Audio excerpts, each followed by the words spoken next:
Andrew Tate's the most famous man you've probably never heard of, but the chances are your children will have. Videos of Tate have been viewed billions of times online. He's built an enormous following of mostly young men, and his often scandalous views about women that have made him notorious across the world. Views like this.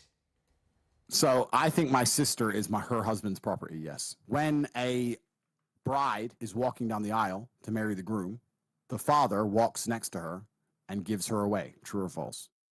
Tate's opinions on mental illness are equally controversial. I don't believe in depression. Don't message me about depression because I don't believe in it. If you're asleep in your bed in the middle of the night and you hear a noise and you believe in ghosts, now you're afraid. But if you don't believe in ghosts, it's the wind and you go back to sleep. You give the ghosts power by believing in them. Well, this summer, every major social media platform banned Tate amid a global backlash and concerns about his influence on the young people who watch him. But copies of his videos are still shared millions of times every day. This show is called Uncensored. One of the challenges views directly, so he flew from Romania to sit here in this studio, and the full explosive interview airs later this week. Here's a bit of what's to come. Do you respect women? Absolutely. Why wouldn't I? Do you think that 18, 19-year-old women are more attractive than 25-year-old women? I think there's attractive people. That's a loaded question. I don't know. Well, it's not really, is it? I can't. You know why I'm asking you? Of course I do, but I can't sit here and say... For the say... benefit of viewers who don't know why I'm asking, you said this. In general, this is also one of the reasons men find youth attractive. You want to blow up the internet? I'll blow up the internet right effing now. The reason 18 and 19-year-olds are more attractive than 25-year-olds is because they've been through less dick. People say, oh, you can't say that, but yes, I can.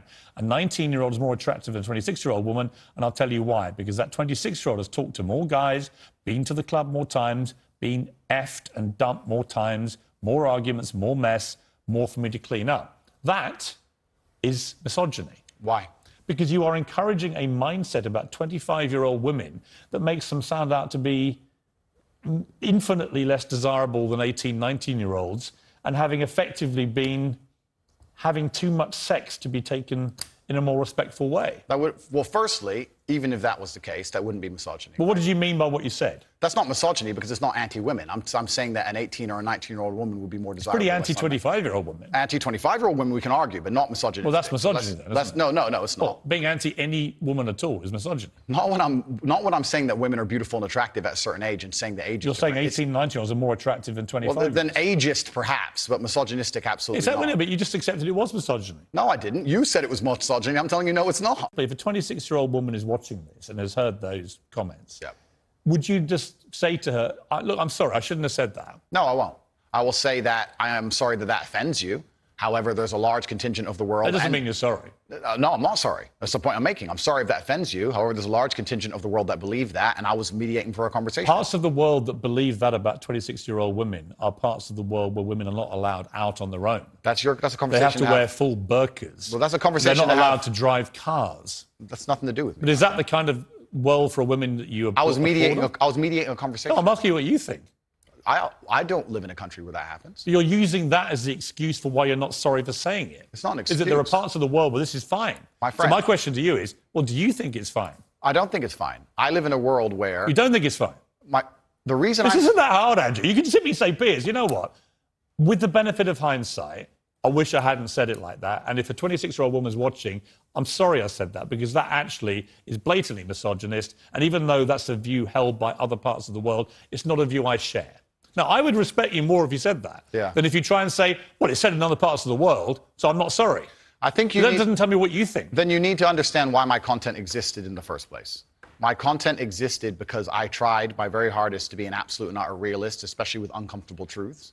I was pointing out that very uncomfortable... Is that a truth? Then? It's an uncomfortable truth in many parts of the world. It's not a truth that I'm happy about. An inquest this week found that a 14-year-old girl, Molly Russell, died from an act of self-harm while suffering from depression and the negative effects of online content. The coroner said she was exposed to material that may have influenced her in a negative way, and in addition, what started as depression had become a much more serious depressive illness, and she very sadly took her life. That's absolutely disgusting. Right. Her father... It's terrible. Her father's campaign for better protections against potentially dangerous social media algorithms, right? It says that the particularly graphic content she saw romanticised acts of self-harm, normalised her condition, and focused on a limited and irrational view without any counterbalance of normality. First of all, what is your response to that? Nothing to do with you. That's the is. first thing. Yeah, it is nothing to do with me. The fact that a 14-year-old girl took her life is truly sad. The world we live in today is the world we live in. The fact that something like that happened is almost mind-blowing to me. That's truly sad. I actually feel sad inside to see something like that.